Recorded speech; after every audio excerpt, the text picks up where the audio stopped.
All right, welcome into Stadium in Maine with Big Worm and Strack. I am Jordan Strack. This is episode 6. That is Chris Wormley on the other side of the screen, former Michigan Wolverine captain. Worm, Wolverines coming off a nice win against the Wisconsin Badgers, 24-10 on Saturday in Ann Arbor. They improved to 4-1. They're 2-0 in the Big Ten. First off, you were at the game. You were in the big house, and you got to take your daughter for her first trip to a Michigan game. What did she think? She thought it was awesome. It was hot there. It had to have been 90 degrees in the stadium with, 100,000 people, but she was excited. She loved it until maybe about the second quarter. She's like, can we go home? So a lot of trips to the concession stands, a lot of water, a lot of fanning of her to try and cool her down. But overall experience was great. We got to tailgate a little bit before, and it was overall a pretty cool day to be able to show her the big house with all the fans and kind of give a glimpse of what her dad used to do. Does she grasp it at all? I mean, she's still young. Does she grasp that you used to play? Yeah, I mean, she used to go to games, in Baltimore and Pittsburgh. Sure. But even then, she was 2-3 years old. Probably doesn't really remember, but the jerseys are up around, the basement and pictures and stuff like that. So she kind of grasps it a little bit, but at the same time, she's wanting to hang out with her friends and not pay too much attention to football. But it was a great day overall. Yeah, no, that's awesome. What kind of concessions did you hook her up or what? Or do you have to no when it's when she's with dad for the day, it was daddy-daughter date. She started off with a donut at the tailgate and moved on to some grape juice and orange juice. And then at the stadium, it was soft pretzel and snow cone with blue and yellow food coloring, there basically. And then we moved on to pizza, and we moved on to maybe popcorn or something. I don't know, but it was a full day of just do as you please, baby girl, because she needed to, and just to keep her happy too. Keep her happy, keep her contained, and not asking to leave every 2 seconds. But it was great. Buddy, I get it. Mine's 14 now, and I can remember, when they're little and you're taking them to those things, and it's you're trying so hard just to keep them entertained for 5 more minutes. All right, working on increments here. Just, did you get to enjoy the game at all? Did you actually watch? Yeah, it was. She watched and she was keeping track of the score, and I got to watch. Okay. It was, I'm still trying to analyze it. Trying to with everything else going on, but it was a good game. Nothing too crazy went on. A win's a win, 14-point win. But everything just felt a little slow and methodical, and anytime you can win, it's great, especially in the Big Ten. But not a whole lot of pizzazz this game. I was going to say it was a boring win. That's the best way that I can put it. It was just a boring win, and to be perfectly honest with you, okay, just get the win and move on. You look at the numbers, and I didn't realize it until I went back and looked at it afterwards. They outgained Wisconsin 445 to 252. And when you dive into those numbers even more, I went back and looked. Wisconsin on their first drive had 75 yards. The 10 drives after that, 177 total. Wisconsin had 13 first downs in the game. 10 of the 13 came on the first and last drive. After that first initial drive, the Michigan defense was unbelievable. I thought they were dominant. Yeah, I think they had their best game of the year in terms of just overall defensive play. Obviously, Rod Moore, I thought, him coming back for the first time in the big house since his injury was great, was fantastic. Yeah. I know he's been working his ass off to get back into playing shape, and just I know how it is, have a knee injury. So hats off to him. I thought he was the player of the game on both sides of the ball. But yeah, when you look at the numbers and you dive into it a little more, it's okay, Michigan's defense dominated, and maybe that's why it was more of a slow, methodical, almost boring game, because Michigan's defense dominated so much. And Wisconsin's more known for kind of, running the ball and being that type of slow, methodical team. But overall, I thought Michigan's defense played fantastic. The first drive, they worked through some kinks here and there to get right over the last 3.5 quarters after that first drive. But I thought the defense played fantastic, and it was their best outing, I think, of the year. Maybe not statistic wise, like the 7 sacks a couple weeks ago, but I thought they played pretty sound. All right, let's go to some of the other takeaways from the game. Justice Haynes, once again, 19 carries, 117 yards, 2 touchdowns. Sharon, his Monday presser, said he's an animal. He should be in contention for the Heisman. Yeah. I think you firmly have to start talking about it. There were some things. Obviously, he had the big 43-yard run right off the bat early on, but he's that home run hitter. But he also like between the tackles, when you need him to go get you a yard, he does. I love the way the kid plays, and he's become not just in Michigan circles, but getting that national recognition I think that he deserves. Yeah, I think when you look at it, I have the same physical therapist in the city, and he says that he's constantly working on his body, constantly trying to get better, constantly trying to find that little edge off the field so he can perform the best on field. And I think that, especially as a younger guy, and I remember time at Michigan in terms of recovery and all that, and I wasn't doing nearly as half as what he's doing. So he already has kind of that pro mindset in terms of how can I get better, not just on the field, but off the field as well. I think that's going to carry him, not just for this season, but next year if he comes back, and then also in the NFL. But I was looking at some numbers. I was thinking, okay, when Corum had that almost Heisman finalist, I think he placed 7th in 2022, what his season looked like, and through the first 5 games, and I think he had, I'm trying to see where it was at. He had 611 rushing yards and 10 rushing touchdowns in the first 5 games. Okay, let's compare that to what Justice Hayes is doing this game or this year.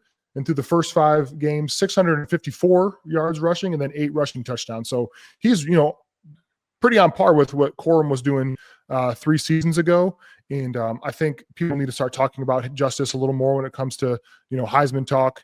I think he's going to need maybe a 200-yard rush here in the next couple of weeks. But as he continues to be the bell cow for this team, continues to be the offensive MVP and really maybe the defensive MVP of this team, or team total MVP, I think that conversation needs to continue to start, continue to push on, not just in, like you said, the Michigan circles, but nationwide. Yeah, for sure. We are going to get to Jack Miller in just a little bit, but first, I want to keep going on this game against Wisconsin. Bryce Underwood had his best day statistically throwing the football, and it should have been better. And here's what I'm talking about. Bryce goes 19 of 28, 270, completed 68% of his passes, but there were 3 more drops in the game. And it's not just drops. I mean, it's like big moments where you're like, man, that's frustrating. There's the one play that frustrated me the most. Bryce runs all over the place, frees himself up, and makes a superhuman play. And then at the end of that, that's where you're getting the drop in the middle of the field. I think it was Kendrick Bell. It's those drops in those moments that are so frustrating. And from a guy like Samaj Morgan, if you're going to continue to play Samaj Morgan, the thing he has to catch the football, move the chains. Those are moments in the game that can be game changing. And against Ohio State, that's going to matter. Against Wisconsin, you get away with it. Against Ohio State, you better figure that out. I do want to mention Donovan McCulley, Andrew Marsh have separated themselves. They are clearly the 1 and 2 receiver. Donovan McCulley was awesome. Andrew Marsh, awesome the other day. It's the other guys that are frustrating in my mind right now. Yeah, I think especially when you look at a guy like Samaj, who's been in the program for a while, and I think a lot of people had a lot of hopes, and they wanted to see him continue to ascend this year, and he just hasn't, and that's frustrating. Not only as a former player who has gone through times where I've been in a slump, but also as a fan, it's like, okay, let's make these plays. Let's help out this young freshman quarterback. Obviously, he has all the talent, Bryce does, but anytime that a receiver or a tight end or Justice can be kind of that safety valve for Bryce, it's a huge plus, and we just haven't seen that on a consistent basis. Obviously, Marsh and McCulley are, like you said, the 1 and 2, but you really need 3, maybe even 4 receivers to really be able to step up in big moments. Obviously, Klein being maybe still banged up from that ankle week 1, I think is hurt as well. But 14 drops over the first 5 games is unacceptable, and I know that's a point of emphasis every single week until they fix that. Yeah. Marlon Klein, just for transparency, he did say that he was at 100%. You're going to get Hogan Hansen back, which I think is going to be great. Gio Al-Hadi sounds like is going to be back this week as they head out to LA. Huge. I love this stat from this week. Give credit to Bongo Blue on Twitter here. Bryce went 6 of 8 for 148 yards on intermediate and deep passes. That was an average of 18.2 yards on those throws. The 2 incompletions, those were drops. I think that's the biggest difference you're seeing with this team as opposed to what we saw a year ago. Michigan is able to beat you down the field a little bit, and it's only getting better. And you're seeing Bryce Underwood every single week do something to take another step, and it gives you that, like, holy cow, this kid's going to be really good. I thought the throw to McCulley on the sideline where he goes up, makes the great catch, was a good example of that. I just think that we're seeing little things every single week from Bryce where he's becoming a superstar before our eyes. Absolutely. And you're not expecting Bryce to go from freshman to all pro, no. Josh Allen, Lamar Jackson, Mahomes type of talent in, the first month and a half of his college football career. But you are looking for him to make certain small jumps, make those throws, make some of those mistakes and go through his reads correctly. And we're seeing that. We're seeing him make the plays. We're seeing him being able to step up in the pocket, move around, give his receivers extra time to get open. And that's exciting. That's exciting to see because we know that as he continues to evolve with the playbook, evolve with his skills, evolve with getting more comfortable with the O-line and his receivers, it's only going to continue to get better. Now we just need the rest of this, especially the receiving corps, to step up and follow along with his trajectory. The last thing I want to talk about before we get Jack on, they're taking the trip out to LA this week to take on USC. We have seen teams going to the West Coast and struggling. Penn State is the prime example. Last year going to Washington. It is hard for these teams in the Midwest, East Coast to go out west. It just is. Sharon today said that they're leaving Thursday after classes. Friday, they're going to practice in the Chargers facility, which I thought is awesome. Yep. What are your thoughts on leaving 2 days before the game, and how much of a help will that be? You've been in the NFL. You've had to make these trips. What are the challenges? I think it's huge for them getting an extra day out there. When I was in Baltimore, we would always leave an extra day. We'd leave early. We'd leave that Friday and get there. Kind of get your body acclimated, the jet lag, all that stuff that you talk about with those long haul flights.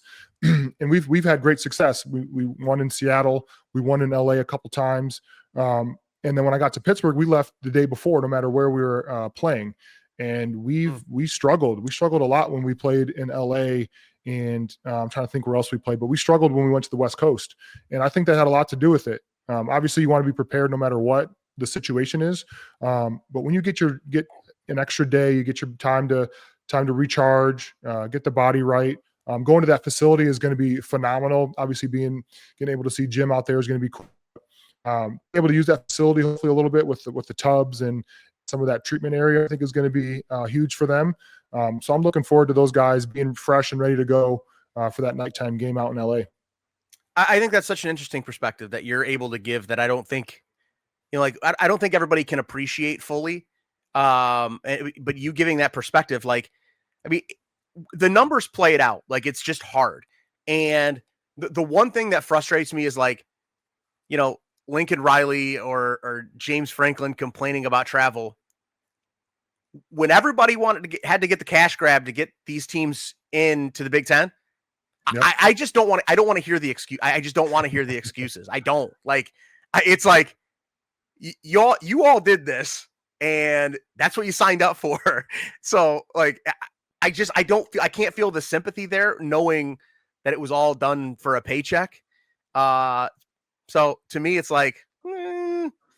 suck it up and figure it out. As a fan, it's cool because usually, especially those Pac-12 teams that came over, we would only really see those guys in the Rose Bowl, at the end of the year. Yeah. Going out to LA and those type of environments. So as a fan now, it's cool to be able to see some of those bigger, well-known programs playing, middle of the season because they're in the same conference now. So I love it. Obviously, we all know that it was a money grab. And that's kind of how it works now in not just professional athletics, but college athletics. So people are gonna have to get used to it. All right, let's bring in our guest for the night. Bringing him in, Jack Miller, another Toledo guy, 3 Toledo guy. Yeah. I call you a Toledo guy. You're originally a Cleveland guy. Do you consider yourself a Toledo guy now? I do. I've always said that. I was born in Toledo and finished high school in Toledo and went back there after school. So yes, although I grew up in Cleveland, I would say I'm from Toledo. Absolutely. You're a Toledo guy. We're calling you. That's what we're all, now we've got them all on the screen. Jack, have obviously known you a long time since you were playing days at St. John's. And so it's fun to have you on now, the sideline reporter for Michigan Radio. You've been doing this for a little bit now. What is it like for you to be part of the broadcast team? I know you also did it at the University of Toledo as well. What's it like for you to be part of everything that way now? It's been a lot of fun. It's a great way to stay close to football. I dipped my toe in the coaching thing for a year at the University of Toledo and quickly realized I like having a life a little bit more than I like dedicating it to football. So this was a way to kind of find a happy medium and stay around it. So it's a great way to stay around the game, great way to stay close to Michigan. So it's been great. I mean, we've had more success. This is my 4th season with Michigan doing it, and we've had a lot more success in this 4-year run than we did when I was playing. So I'm on the good side of that, which has been fun as well. So I mean, it's been great. It's been a great run. Obviously, a couple Big Ten titles and a national championship, and kind of figuring it out, getting our feet back under us again for hopefully a bright future ahead in the next few years as well. And I know that the radio gig or whatever. What are you doing? Give people an idea what you're doing for your actual job now. Yeah, so work for a company called Highland Insurance Brokerage. Is actually headquartered in Toledo, and I'm the president of Michigan, so run our Michigan office up here. So I came back up this way about almost 5 years ago now, and I was still doing the color commentary for Toledo at the time, and always kind of had in the back of my head, if I could start doing some of this stuff for Michigan, that'd be great. And then Brandstatter and Deerdorf retired, and Jansen moved up into the booth, and so had an opportunity to get on the field, kind of be a utility guy for the broadcast and help out with pregame, halftime, postgame, and some video work for the athletic department during home games, all that kind of stuff. So it's been fun. Time certainly flies. I mean, it's, like I said, 4th year with Michigan, and I did 4 years for Toledo before that. So I'm becoming a vet in this whole thing, which is kind of weird to think about, To be fair, you were built for it. Like you're built to talk, Jack. That's what you were built for. Yeah, a lot of people call that a bullshitter, but thanks, Jordan. They usually equate that with you, I thought. That is exactly right, my friend. That is exactly right. I always tell people I've got a Bachelor of Science in broadcast journalism. So I've got a bullshit degree. It's a BS degree, literally. So yes, thank you for pointing that out. Sorry, Worm, I cut you off. Go ahead. No, you're okay. No, I was going to ask Jack about the preparation leading up to game day. I know you do some stuff pregame, halftime, and then postgame, but are you watching film like a player would back in our time, at Michigan? Are you looking at the roster like, okay, who's this challenging name I got to try and pronounce and not sound like a complete idiot on the mic? Like what are you doing, leading up to the game?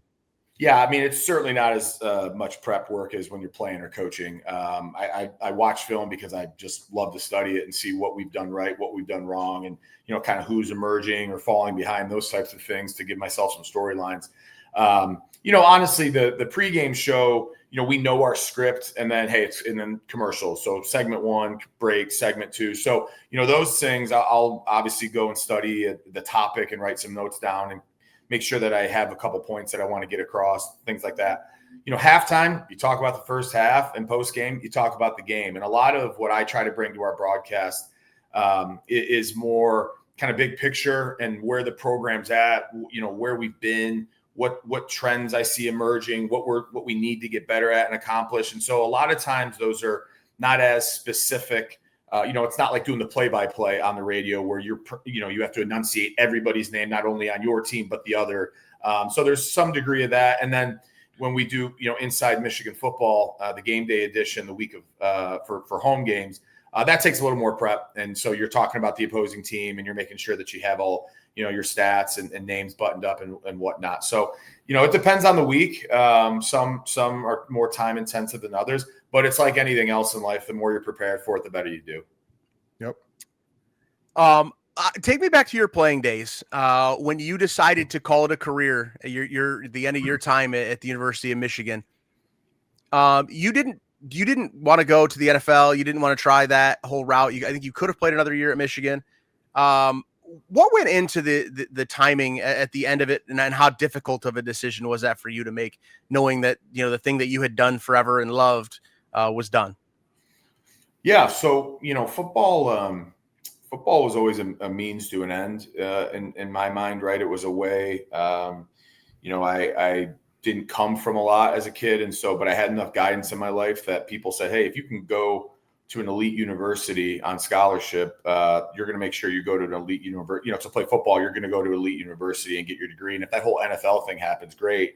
But the goal was always, find a way in college to get myself on the field and get a great education. And so, you can ask Worm. We had many battles in practice. I was good, not great. I mean, when you see, so Chris and I were together this weekend at the game. You look at Chris and then you look at me and you go, well, that guy was built for the NFL. And the other guy must have been an overachiever. And that's what it was a lot. I was a smart, savvy guy and knew how to kind of get the job done, but it wasn't always the prettiest. And so, started my last 2 years at Michigan and, presumably would have started the 5th year had I stuck around when Coach Harbaugh got there. When you're a 5th year guy, the coaches, they know you, everybody kind of understands the expectation. And when there's a new coach that comes to town, that all kind of goes away. Right. And it's a clean slate and nobody really cares what you've done or who you are to that point. And so point being is it was, Coach Harbaugh came in and it was going to take a whole nother level of dedication and commitment to really lock into play for that guy. And, I was getting beat up. I was getting beat up physically. I was getting beat up mentally. I was on my way to get my degree. And so staying for a 5th year, I wouldn't have been able to get a master's degree with it because I would have just done 1 semester, then started getting ready for the NFL. And that was always, again, I was good, not great. Could I have gotten lucky and bounced around for a little bit? Maybe, if you would have found the right system and the right scheme and had the right opportunity. Maybe made a little extra coin along the way and been able to, run around town and tell war stories about how I played in the league. But to be honest with you, my heart was kind of out of it at that point. And, I knew I was doing myself a disservice and the team a disservice just to kind of run it through for the hell of it. And so had some great opportunities that came my way and jumped at that and took advantage of that. So it was certainly a hard decision. I mean, it's one that I think about all the time, but I made a good one and life's treated me well since then. And I've ended up in a really good spot because of the opportunities that I had when I was at Michigan. Yeah, I think that takes a lot of courage and a lot of insight from, a 22-year-old kid who has only really known ball, and obviously having those people around you to kind of guide you and give you that advice. I don't know what I would have done without football, especially graduating from Michigan. Okay, what do I do now? And for you to be able to have that insight and have that kind of courage to take that leap and be like, okay, football's done. What's next? I'm in that position kind of right now. What's next for me? And for you to be able to do that 10 plus years ago, I think is really cool. Well, it's, I think, Worm, you get it, man. Everybody struggles with it at some point, right? So whether you struggle with it leaving high school football or college, or, a guy like you that's had a terrific career in the NFL, but eventually Father Time comes for us all. There's very few guys. I mean, maybe Tom Brady and I think Jerome Bettis, walked out a Super Bowl champ when he was done with football. Everybody eventually leaves their sport and goes, geez, what would have happened or what if? I mean, there's very few exits that are some sort of cinematic, A+ event, right? So everybody does. But, here I still am all these years later, surrounding myself with the game and trying to contribute to it in my own ways because it had such an impact on my life and made me who I am. And I'm certainly grateful for that and still love being around it just in a different capacity now. I love it. It's awesome. Good stuff. All right, let's talk about this year's Michigan team. You're around it all the time. Yep. You see it up close. What have you thought of 18-year-old Bryce Underwood and the progress that he's been able to make in a short few weeks here? Well, he's probably as impressive as as any player that I've seen walk through Schembechler Hall physically, what he's able to do in just turning 18 a couple months ago is kind of scary. I've been more than satisfied with how that guy's played. I mean, he looks, week one, it wasn't about the physical gifts. It was about how's he going to respond, like all this hype that goes into a young kid's career. And, now the money with NIL and all the expectations of that. And week one, he comes out and looked completely cool and calm, collected. Oklahoma, we can go back and forth on that about the game plan and whether they should have let him loose a little bit, but like, it wasn't on him that they didn't go win that game. And so to get that experience, and then Central looks fantastic. Nebraska finds a way to get a road win in a tough environment. And then last week, I mean, he's doing all the right things. He's doing everything I think that we could ask for him as a player. And I mean, it's exciting because whether you talk about him or even some of the other position groups, there's a lot of good stuff going on out there. And yet we're all still kind of going, geez, look what we're missing still, right? How much better can this get? And that's an encouraging place to be when you're 4-1 in the midway point of the season. I'm going to follow up on a couple points that you just made. The biggest one, though, I asked Grant Perry this last week. If NIL was around when you were playing, what would you have done with a little bag when you were 20 years old or 18 years old? I would have bought a nice car. I would have done that. Besides that, I probably would have put the money away. You would have been. You're a smart guy. You would have what the hell? Like when you're 18, what am I going to spend on an overweight, overachieving center running around Ann Arbor, Michigan? Like what? I mean, what am I going to? Worm, you remember we were wearing Johnny Gray's to class. We were just trying to get by. I mean, you could have got a nice scooter. Nice scooter. Maybe cut the line at Skeeps a couple times. Grant said he would have bought the upstairs at Skeeps, a couple times. Yeah, actually, that's a good call out. Sadly, it probably would have been just bigger barbells around Ann Arbor establishments. That's the truth of the matter. I would have put it away. I would have been a very smart young man, Jordan. Come on. Yeah, Jack and his Roth IRA account early on as an 18-year-old kid. You've always been smart and wise. Yeah. Would you have given Dr. Hamlet III a little extra room to graze and not have him to give him up so soon? That wasn't on me. That had nothing to do with that. That was those were other individuals that decided getting a pet pig was a good idea. It just happened to live in my house. We need to know the backstory there. Please tell us. So here's how I recall the story. It was a Sunday evening. I think it had to have been summertime. Yeah, it was. It was summer. And it was like a Sunday night, and Taylor Lewan and Graham Glasgow, and I can't remember who else was there. It might have been Mike Schofield. I can't remember. They wanted to go get a little pig as a pet, because hogs, offensive linemen, were in the O-line house. And I'm like, okay, I'm not doing that. I want nothing to do with it. I don't want to be responsible for it. I'm going to bed. So they're like, all right. So I think they drove off to Lansing or Jackson or something like that to pick up this pig. So the next morning I wake up and I come downstairs and I'm expecting a little, cute teacup pig. Yeah. There was a 200-pound boar essentially in our family room wrapped up in all these blankets they had made for a nest. And this thing was mean and its hooves, it couldn't get traction on the hardwood or the tile. So it was just sliding around everywhere. And then, it was just a bad decision, as I predicted. It was a terrible, terrible decision. And then finally, it couldn't live in the house because it really couldn't travel around anywhere. It was slipping.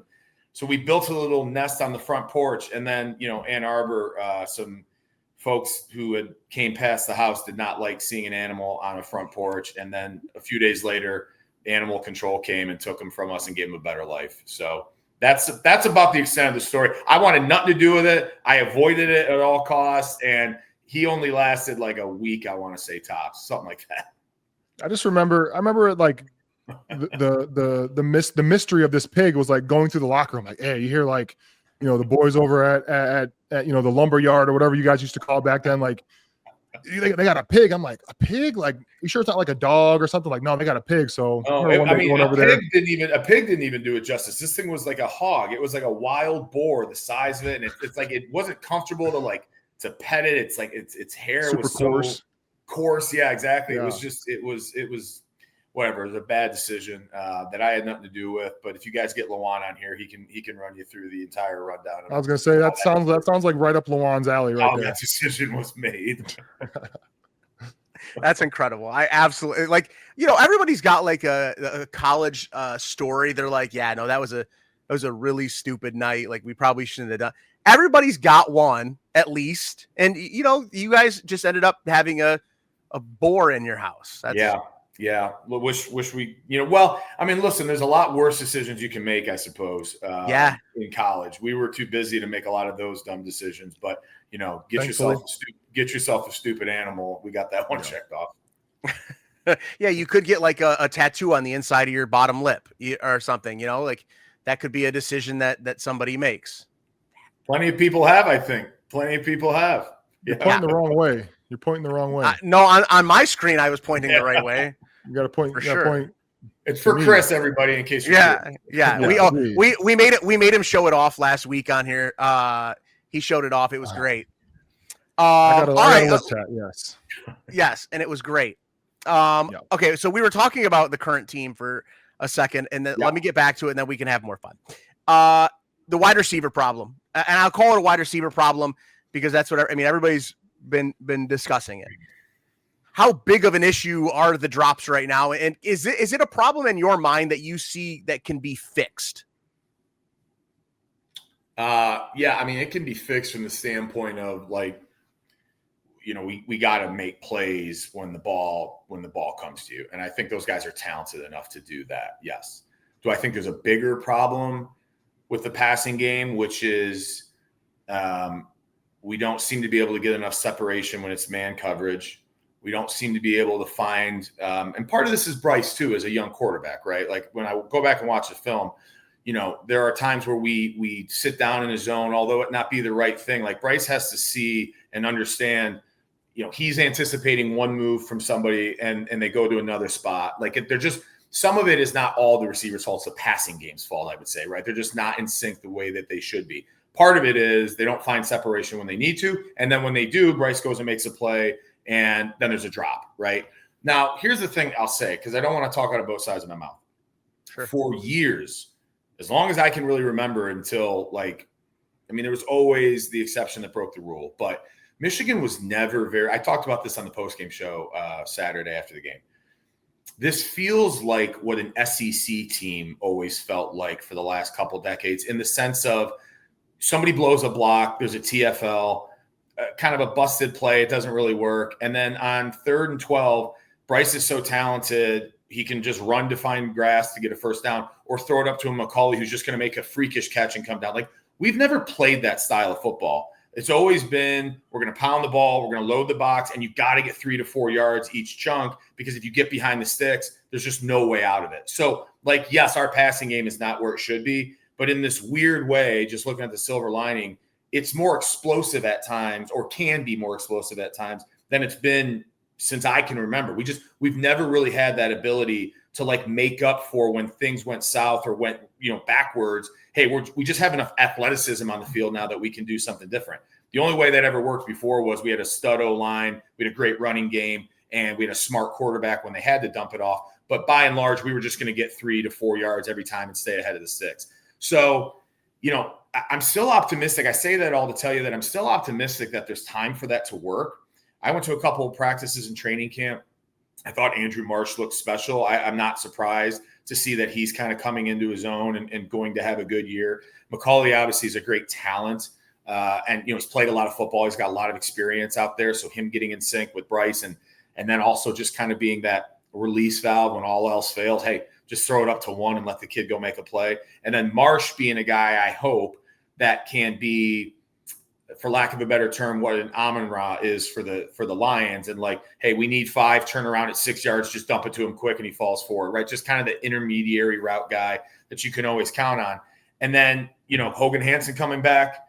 We saw what Marlon Klein did week 1. I think his ankle might be bothering him more than they're admitting, right? I mean, there's weapons there. I don't know that we're necessarily using them the right way right now and that we're all in rhythm. So that is a bigger problem than I think people want to admit. And I talked about this on the broadcast too. I do it with John Jansen. Obviously, John and I are hypercritical on offensive line. I think anybody associated with Michigan is hypercritical on what goes on in the trenches. So sometimes the boys at the skill position get a little break. That's been a bigger problem this year than I think people want to admit. Now, so is the offensive line, but again, I'm still optimistic that there's ways to make that make sense, and it'll come together and continue to gel. If you remember national championship year, can they throw the ball? Can they throw the ball? Now, we never had to because we could just run the ball over everybody. But when we had to, it didn't always look pretty, and then we almost lose that game to Illinois. And oh my gosh, they don't have it. They don't have it. And guess what? They kept getting better as the year went on, and then they had it when they needed to. I don't think this is a national championship type year, but what I'm saying is it has characteristics of a team that is going to get better. This defense is going to keep them in every single game and is going to keep getting better and better. So the chance is always going to be there. If the offense just keeps evolving the right way, good things, are still yet to come, I think. I think as long as the defense, like you said, keeps them in the games, and like we talked about before you hopped on, Bryce continues to progress incrementally throughout the week, the weeks, I think they're going to surprise some people. The schedule is very favorable for them until that last game of the season back, at home against the Buckeyes. But I like this team. I like what they're doing. It always seems like, especially former players were probably more critical than anybody when it comes to, the team. But the drops obviously have to be fixed. And as long as Bryce continues to improve and the defense keeps him in games, I think this is going to be a fun team to continue to watch. Well, and like I said, I think the offensive line's got to start to find some consistency too. Justice Haynes is just that good. Again, you talk about an SEC type caliber player, right? It's bottled up. There's nothing there. And then he just runs to the outside and is faster than the guy on the edge and can scamper forward for 5 or 6 yards. We haven't always had that. Blake Horn didn't have that. Blake just was patient with a great offensive line, got hit for 3 yards, fell forward for 5. We have this weird thing, and it's just the evolution of college football now, where they're getting certain talents that really didn't come to Michigan before. So the game, and now Chip Lindsey's not necessarily a ground and pound guy. He's mixing that with Sharon's style a little bit. But we're at a weird. When I say weird, it's a good thing. But we're at a different point, I think, in the personnel history of a place like Michigan, where now you got these guys on the field that you don't have to be perfect all the time, and it's one home run play, right? A la Oklahoma. We didn't do really anything offensively, but yet we were still in it kind of in the second half because of an 80-yard run from Justice Haynes. So that offensive line's got to get a little more consistent. They did not play their best game against Wisconsin. Give Wisconsin credit. That's a really good front seven, and they were on paper, and they were in real life too. There's been what keeps me optimistic. Well, a lot of things do, but there's been literally in every single game to this date, there's been something very teachable about all those games, right? So New Mexico, an opener for Bryce, that goes well. He's composed. Okay. Oklahoma, you don't play your best game. You certainly don't have your best game plan. Tough road environment, a lot of hype. You get out of there and you go, geez, we had our opportunities. We just didn't play our best game. Central, you go beat up on an inferior opponent. Great. You get some confidence. Nebraska, you go to a tough place, you win. I don't care what Nebraska's like. That's always a tough place to play and win. You come off a bye, you get to a really sleepy start against Wisconsin. But here's the thing, you don't play good against Wisconsin at all. And yet look at the stat lines. And when you watch the game, it really was never in doubt. It just was geez, they're asleep at the wheel kind of. And they still were able to bully another Big Ten program with a terrific front seven. So, there's a lot to like there. And again, it's just to me, it has that sense of what 22 and 23 were like, where it just, they were doing enough to win games, but everyone was still going, oh, it's not going to be good enough, and it was in 23. Again, I'm not saying that they're going to go all the way this year, but if Chris, to your point, if they just keep getting better week in and week out, learning and coming together, they get through this USC game, all roads lead to Columbus. And boy, Columbus coming to us, I should say. And boy, wouldn't that be special? It's probably a play-in game for us, and they'll probably be one in the country and undefeated still and in either way. And just another opportunity to put a blemish on the Buckeyes season, which they'll probably go off and win it all again, as talented as they are. But, boy, wouldn't that be fun to watch? Listen, that's my thing is just have a shot at the end of the year because we've seen what's happened 4 straight years against them. But I tweeted this the other day, the Buckeyes are the most boring team to watch because every damn year They just like they never struggle. That's what frustrates the hell out of me. They don't have those, like, Penn State can go out to UCLA and lose a game. Ohio State doesn't have those games. It pisses me off, to be honest with you, because they just keep rolling 5-star after 5-star until it gets obviously to the last week of the season, and then somehow they keep getting beat the last few years. But we're not talking about. Go ahead, Jack. You can throw something. Yeah, we can drop it because we'll have to talk about them enough in November. But I have always said God loves the Buckeyes. I mean, there's something there all the time. They deserve it. They recruit their ass off. They're terrific coaches. They got great players. They got a great they got a great program. They deserve every bit of it. But like to your point, there's never like a chink in the armor. I mean, we have been the last couple of years, but that's a rivalry game. That's the way it should go. But nothing else really ever seems to get in their way of just reloading and being back to being elite. But enough of that. Yeah. Exactly. Yeah. Jack, all right. Go ahead. Can I go? Are you sure, Jordan? Can I go? Yep. Cool. Thanks. You got it. My bad. Yeah, Jack, I wanted to ask you about the former players that are in sports media. You got some legendary names like Woodson and Howard, Jake Butts coming on the scene in a big way, Brady with Fox now, Lawan with the podcast Busting with the Boys, yourself, Deerdorf, who just retired or a few years ago, Greasy and Gardner, Avant, you work with him. Brandon Graham is doing his thing now with the podcast, and Jansen with you guys on game day. What's it like to be like a part of like that? I would call it an elite group, because I'm trying to think of other teams and other schools that have a huge like sports media type of career afterwards, and I'm kind of blanking on people. And when you think of 10 plus names that are doing some really cool things in the sports media world. Well, Chris, first off, that's a terrific point. I haven't even really thought of that. I don't think you can think of other programs that have put that many people into sports media right now. It's probably not. Thank you for throwing my name into that bunch. I don't necessarily consider myself at the level of some of those cats that are doing it, at the biggest stages, in American football. But, that I think it's just a testament to what Michigan means nationally. Well, internationally, really, right? It's just the brand is so powerful.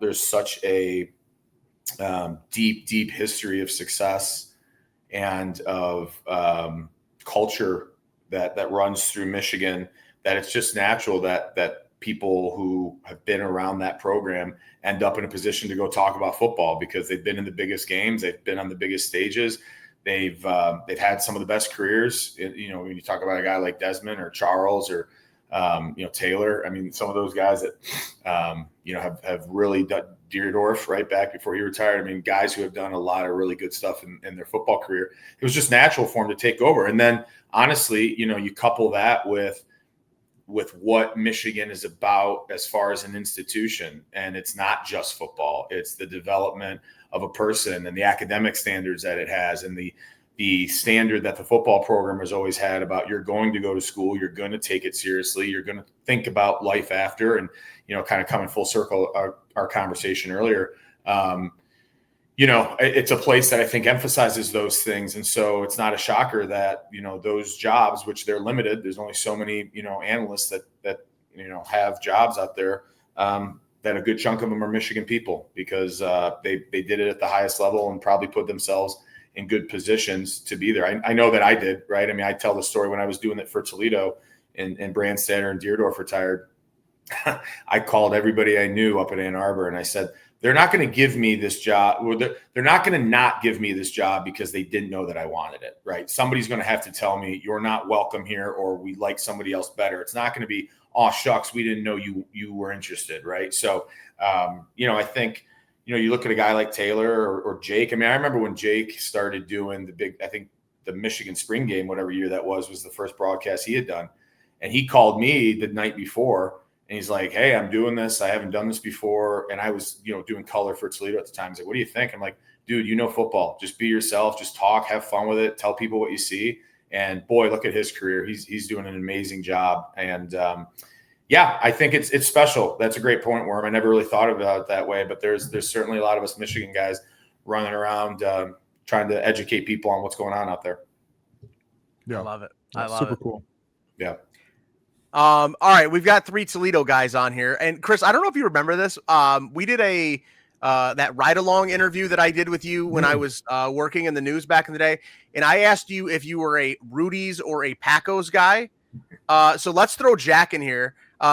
For people that don't know, in Toledo, like generally speaking, you're either a Tony Pacos guy or you're a Rudy's guy. You could be both. That's totally fine. What are you, Jack? You a Rudy's or Pacos guy? Well, I'm probably more of a Rudy's guy. I have to say, I'd have to go with. We Rudy's. both are. Yeah. I'll go with Rudy's. There's it's not necessarily just about the hot dogs themselves. There's some reasons for that elsewise, but yeah, Rudy's. We'll pick Rudy's. All right, I love it, and I think I don't think people like outside of everybody talks about Pacos because it's famous and right. What Jamie Farr did for Pacos and all those things and like the buns on the wall, but yeah, man, like when you're in the trenches in Toledo, like I'll stop by a Rudy's drive-through any chance I get. That's right. It's just right.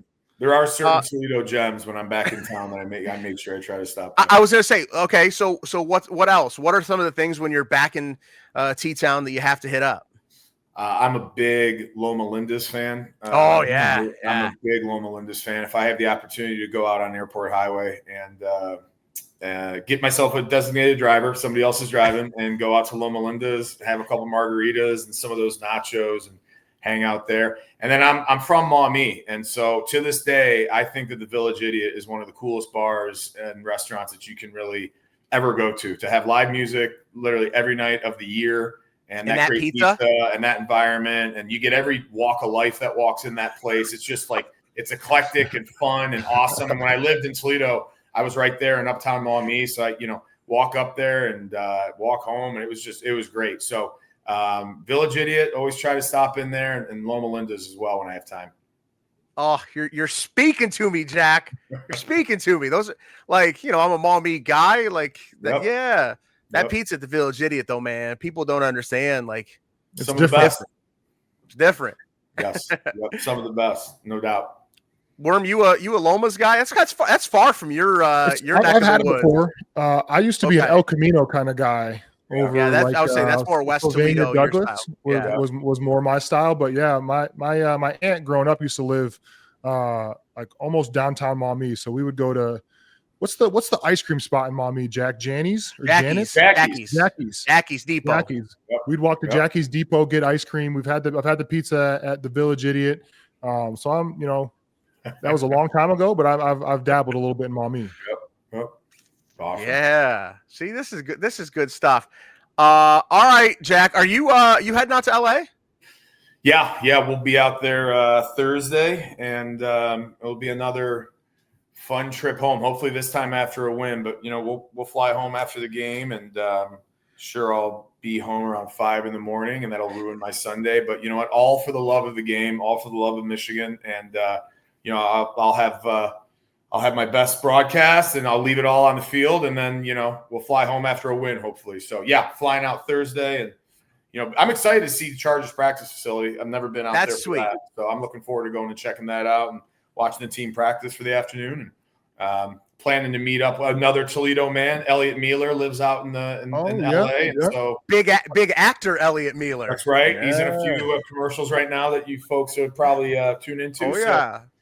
So I'm planning to meet up with him and some other Michigan folks, I'm sure, and enjoy some time in Southern California, and then hopefully go get a win and put ourselves in a really good spot for the rest of the year here. We got to get Elliot on the pod, Worm. We got to get. He'd be great, and he's got some great stories. That guy's very like an elephant. He could tell you some funny stories. And he's like a stand-up comedian now too. Like he does stand-up, he does acting. We'll text him. We'll get Elliot on the podcast at some point as well. He'd be terrific. And if everybody knows his story about his brother Brock, who got to walk out onto the field, has the book and everything, like that was just an incredible chapter in Michigan football that was awesome. What do you know? Let me ask you about LA real quick before we get out of here, Jack.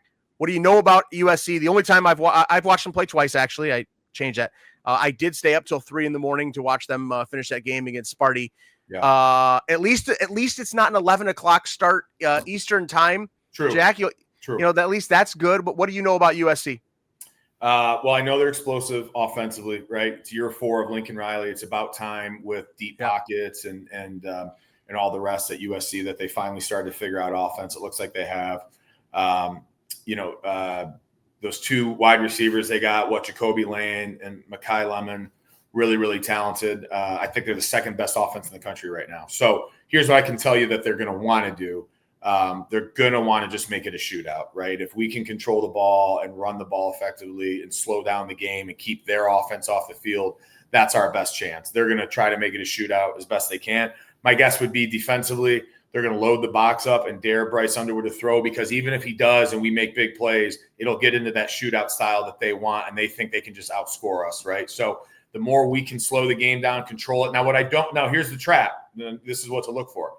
That was probably the same thing we thought going into Oklahoma. And so what did we do? We tried to take the air out of the ball. We tried to slow the game down too much, and we didn't use our weapons. And back to our conversation earlier, we have weapons that we should be using and throwing the ball to and doing unique things with, and letting those playmakers go make plays. So it's going to be a balancing act for this Michigan team to figure out to what degree do you don't want it to become that shootout like USC does, but at the same time, it can't just be, I formation, run the ball the entire game and don't use Bryce and his abilities and don't get the ball out to McCulley and Marsh and Hogan Hansen if he's back. So going to be a really, really good challenge, I think, for this team and for this coaching staff to develop the right game plan and find that happy medium between, letting it rip totally, which plays into their hands, but also not slowing the game down where we can't take advantage and capitalize offensively the way we need to.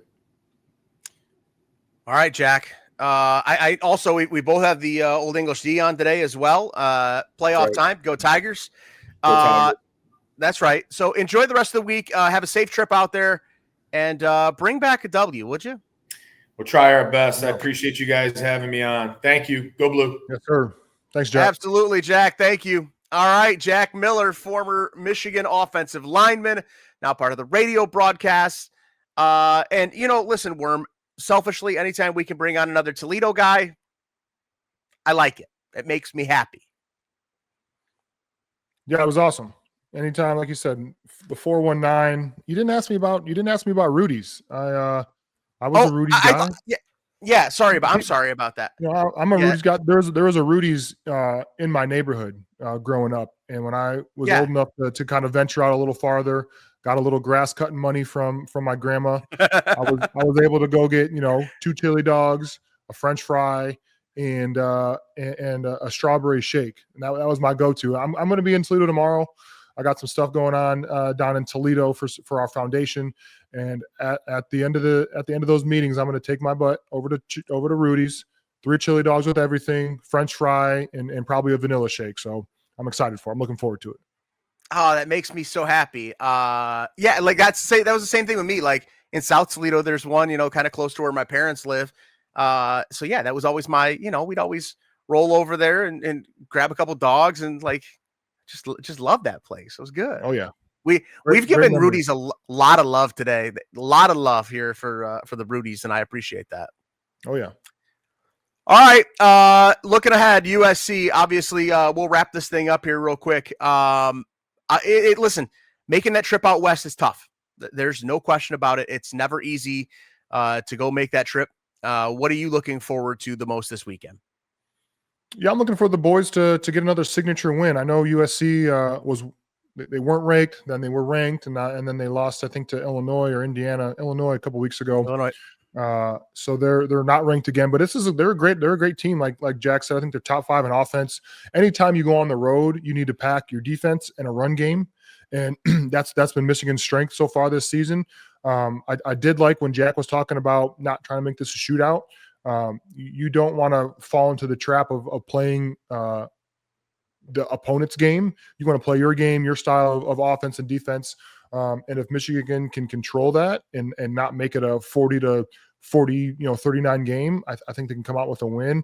But USC is dangerous. Lincoln Riley is an offensive genius. And like Jack said, it's 4th year of him being in that system with those players. And I know they're looking to make a statement. They're looking for their statement win of the year. And that could come against the Wolverines on Saturday night if Michigan doesn't, like I said, bring their defense and bring their run game. And Michigan's a 2.5-point underdog right now. I kind of like living in that underdog role a little bit. I kind of like it. I think Michigan is not in that spot very often where they go into a game as a dog. It's almost disrespectful though, right? Like a little bit. Michigan's ranked 15th. USC's not ranked. Like I could see if, it was 15 versus 20 matchup and you had to go out west, but they're not ranked.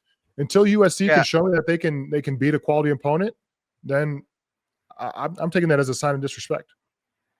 And let me double check and make sure where we're at on the. I'm flipping through it as we speak. This is great television. Let's see what the latest line is. As I'm just scrolling. Give me a second. Where the hell is it? 2.5. Michigan plus 2.5 right now. Yeah. I think. Listen, like, I think there's something to that. Do you want to give predictions before we get out of here tonight? I think if Michigan can continue to play their style of offense and defense, I like the Wolverines. I think it's going to be a cool environment. There's a lot of Michigan fans out in LA. Yeah, I know. I know the Coliseum's going to be packed, and there's going to be a good amount of Michigan fans. I'm going to say Michigan 27, USC 20. Okay, 27-20. It's going to be a close game. I think Michigan finds a way to win. I think Michigan finds a way to pull away, not by like a big blowout, but I think they're going to come away with a solid victory out in LA. I think it's going to be one of those nights where we're sweating this thing out. I think we're going to be sweating this thing out till the very end, unfortunately. I'm going to go Michigan 31-28. 31-28 Michigan. And I think Dominic Zavada is going to make a late field goal that's going to give them a win. And yes, we kind of glazed over the another missed field goal, a chip shot field goal too. It was a bad snap. It kind of threw off the timing of the whole thing. I'm gonna go. I'll say Zavada late field goal 31-28 Michigan. How's that? Okay. All right. And listen, as long as Michigan wins, a win is a win. I don't care if they win by 100 or 1 point. I don't care how they win. Just get on that plane happy and come back with a win. That is literally the goal. There's nothing worse than a loss in a 5-hour flight. We got my rookie year. We played in London, and we got our asses beat by the Jaguars, like 44-7, maybe. Oh. And that ride home was miserable. 8 hours across the pond, coming back from LA to Ann Arbor with a loss is such a bad feeling. It's such a bad feeling. The flight afterwards, after a win for a long flight, especially in the NFL, is a good ass time. But in college, it's fun too. It's a good time in college too. But anytime you can get a win is beneficial, especially when you got a long flight afterwards. All right. Well, you enjoy some Rudy's chili dogs this week. Oh yeah. Enjoy the football game this weekend, and we'll come back. We do this every single Tuesday. We've got new episodes coming out throughout the football season here, teamed up with Blue by 90. Worm, we'll see you back here next week. Absolutely. See you then. Go Blue. All right. Go Blue.